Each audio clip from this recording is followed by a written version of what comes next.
메시지 성경에서 고린도전서 14장을 간단히 소개합니다. 이 장에서는 방언과 예언의 중요성을 다룹니다. 사도 바울은 예배 중 사람들에게 유익이 되는 예언이 방언보다 더 중요하다고 강조합니다. 방언은 하나님과 직접 소통하는 은사지만 다른 이들이 이해할 수 없으니 교회의 공동체를 세우는 데는 예언이 더 효과적이라는 것입니다. 또한 방언을 사용할 때도 통역자가 필요하며 모든 것이 질서 있게 이루어져야 함을 말합니다. 바울은 은사를 사용하는 목적이 개인의 영적 만족이 아니라 교회를 세우고 하나님의 뜻을 나누는 데 있어야 한다고 강조합니다. 전체적으로 고린도전서 14장은 은사는 공동체의 유익과 질서를 위해 사용되어야 한다는 메시지를 전달합니다. 메시지 성경에서 고린도전서 14장 말씀으로 들어갑니다. 기도의 언어. 여러분의 생명이 사랑에 달려 있다는 듯이 온 힘을 다해 사랑의 삶을 추구하십시오. 하나님께서 여러분에게 주시는 선물을 열심히 구하십시오. 무엇보다도 하나님의 진리를 힘써 선포하십시오. 여러분이 자기만 아는 방언으로 하나님을 찬양하면 하나님은 알아들으시지만 다른 사람들은 알아듣지 못합니다. 여러분이 하나님과만 사귐을 갖고 있기 때문입니다. 그러나 여러분이 일상의 언어로 하나님의 진리를 선포하면 여러분은 다른 사람들도 그 진리에 참여하도록 한 것입니다.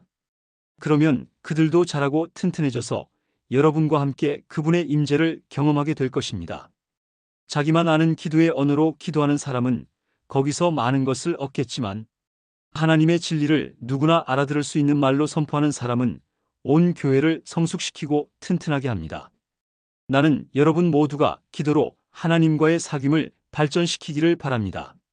하지만 거기서 멈추지는 마십시오. 다른 사람들을 찾아가서 하나님의 분명한 진리를 선포하십시오. 여러분이 말하는 것을 모든 사람의 유익을 위해 통역해주는 사람이 없다면 비밀한 기도의 언어로 하나님의 임재를 경험하고 구하기보다는 모든 사람이 알아들을 수 있는 언어로 하나님을 아는 지식과 그분의 사랑에 접근할 수 있게 하는 것이 더 중요합니다. 친구 여러분, 생각해 보십시오. 내가 여러분에게 가서 하나님만 알아들으실 수 있는 말로 그분께 비밀히 기도한다면 여러분에게 무슨 유익이 있겠습니까? 내게 어떤 통찰이나 진리나 선포나 가르침이 있더라도 누구나 알아들을 수 있는 말로 전하지 않으면 여러분에게 무슨 도움이 되겠습니까?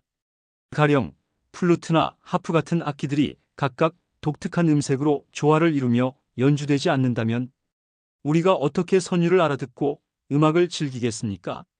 나팔 소리가 다른 악기 소리와 구분되지 않는다면 어떻게 전투 계시를 알릴 수 있겠습니까? 여러분이 아무도 알아듣지 못하게 말한다면 여러분의 입을 여는 것이 무슨 소용이 있겠습니까? 이 세상에는 수많은 언어가 있고 그 언어들은 저마다 누군가에게 뜻을 가지고 있습니다. 그러나 내가 그 언어를 알아듣지 못하면 그 언어는 내게 유익한 것이 아닙니다. 여러분의 경우도 다르지 않습니다. 여러분은 하나님이 하시는 일에는 열심히 참여하려고 하면서 어찌하여 교회 안의 모든 이들에게 도움이 되는 일에는 주의를 기울이지 않는 것입니까? 자기만 아는 기도의 언어로 기도할 때는 그 경험을 혼자서만 간직하지 마십시오. 다른 사람들을 그러한 사귐으로 이끄는 안목과 능력을 구하십시오. 내가 방언으로 기도하면 내 영은 기도하겠지만 내 이성은 할 일 없이 놀 것이고 지성도 그만큼 약화될 것입니다. 그러면 무엇이 해결책이겠습니까? 답은 너무나 간단합니다. 둘 다 하십시오. 나라면 영적으로 자유롭고 풍성하게 기도하면서 지성으로도 찬양하겠습니다. 여러분이 아무도 알아듣지 못하는 기도의 언어로 축복한다면 교회에 갓 들어와 무슨 일인지 알지 못하는 사람은 언제 아멘 해야 할지 모를 것입니다. 여러분의 축복 기도는 더할 나위 없이 훌륭하겠지만 여러분은 그 사람을 아주 무시한 것이나 다름없습니다. 나는 우리에게 방언 기도라는 선물을 주셔서 그분을 찬양하게 하신 하나님께 감사를 드립니다. 그로 인해 우리는 그분과 놀라운 사귐을 갖게 되었습니다. 나는 여러분 가운데 누구보다도 방언 기도를 많이 합니다. 그러나 나는 사람들이 예배하러 모인 교회 안에 있을 때는 다른 사람들에게 횡설수설로 들릴 1만 마디 말을 하는 것보다 누구나 알아듣고 배울 수 있는 5마디 말을 하고 싶습니다. 아주 솔직히 말씀드리면 나는 여러분이 어린아이처럼 생각하는 것에 화가 납니다. 얼마나 더 있어야 여러분이 자라서 어른스럽게 생각하겠습니까? 어린아이처럼 악에 대해서는 잘 몰라도 괜찮습니다. 그런 경우에는 그저 안 돼 하고 말할 줄 알면 됩니다. 그러나 무언가에 예하고 말하자면 그 이상의 것이 필요합니다. 성숙하고 잘 훈련된 지성만이 여러분이 속임수에 빠지지 않도록 지켜줄 수 있습니다. 하나님께서 성경에 이렇게 말씀하셨습니다. 내가 낯선 방언과 낯선 사람의 입술로 이 백성에게 전해도 그들은 귀 기울여 듣지도 않고 믿지도 않을 것이다. 그러니 아무도 알아듣지 못하는 방언으로 말하는 것이 무슨 소용이 있겠습니까? 그것은 믿는 사람들에게 도움이 되지 않고 믿지 않는 사람들에게는 구경거리를 제공하여 그저 멍하니 바라보게 할 뿐입니다. 그러나 알아듣기 쉬운 말로 진리를 말하면 믿는 이들의 마음에 곧바로 다가갈 뿐 아니라 믿지 않는 이들에게도 거슬리지 않습니다. 여러분이 교회에 모여 있고 믿지 않는 사람들도 들어와 있는데 때마침 여러분이 알아들을 수 없는 방언으로 기도하고 있다면 그들이 듣다가 여러분이 미쳤다고 생각하고 서둘러 거기서 빠져나가지 않겠습니까? 그러나 믿지 않는 사람들 몇 명이 우연히 교회에 들어왔는데 여러분이 하나님의 진리를 알아듣기 쉽게 명확히 말하고 있다면 그들이 여러분의 말을 듣다가 진리를 접하고 자기 마음을 살피게 될 것입니다. 어느새 그들은 하나님 앞에 엎드려 하나님께서 여러분 가운데 계심을 인정하게 될 것입니다. 나는 여러분이 이렇게 하면 좋겠습니다. 예배하러 모일 때는 각자가 전체를 유익하게 할 만한 것을 준비하십시오.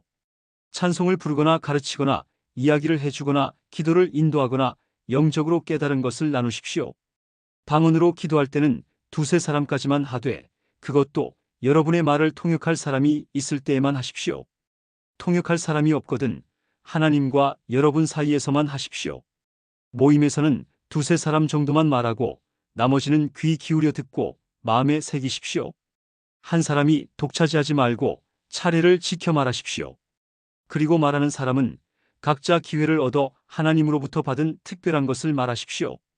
그러면 여러분 모두가 서로에게서 배우게 될 것입니다. 말하기로 한 사람은 말하는 방식과 시간까지 책임지십시오. 우리가 바르게 예배하면 하나님은 우리를 무질서에 빠뜨리지 않으십니다. 하나님은 우리를 조화로 이끄십니다. 이것은 모든 교회에 예외 없이 해당하는 사항입니다. 아내들은 귀 기울여 들어야 할 시간에 이야기하거나 집에서 남편에게 물어봐도 될 질문을 던지면서 예배를 혼란스럽게 해서는 안 됩니다. 예배 시간에 지켜야 할 예절과 관습은 하나님의 율법이 적혀 있는 성경책이 지도해 줄 것입니다. 아내들은 예배 시간을 이용해 자기가 하고 싶은 말을 하려고 해서는 안 됩니다. 여러분 여자든 남자든 자신이 옳고 그름을 판단하는 거룩한 예언자라도 된다고 생각하는 것입니까? 모든 것이 여러분을 중심으로 움직인다고 생각하십니까? 여러분 가운데 어떤 사람이 하나님께로부터 할 말을 받았거나 할 일을 받았다고 생각한다면 내가 쓴 이 글을 유의해서 보십시오. 이것이 주님이 바라시는 방식입니다. 여러분이 이 규칙들을 따르지 않겠다면 미안한 말이지만 하나님께서도 여러분을 쓰지 않을 것입니다. 요약해서 3가지를 말씀드립니다. 하나님의 진리를 전할 때는 진심으로 하십시오. 여러분이 알아듣지 못하는 방언으로 사람들이 기도한다고 해서 그들에게 가타부타 말하지 마십시오. 무슨 일을 하든지 예의 바르고 사려 깊게 하십시오.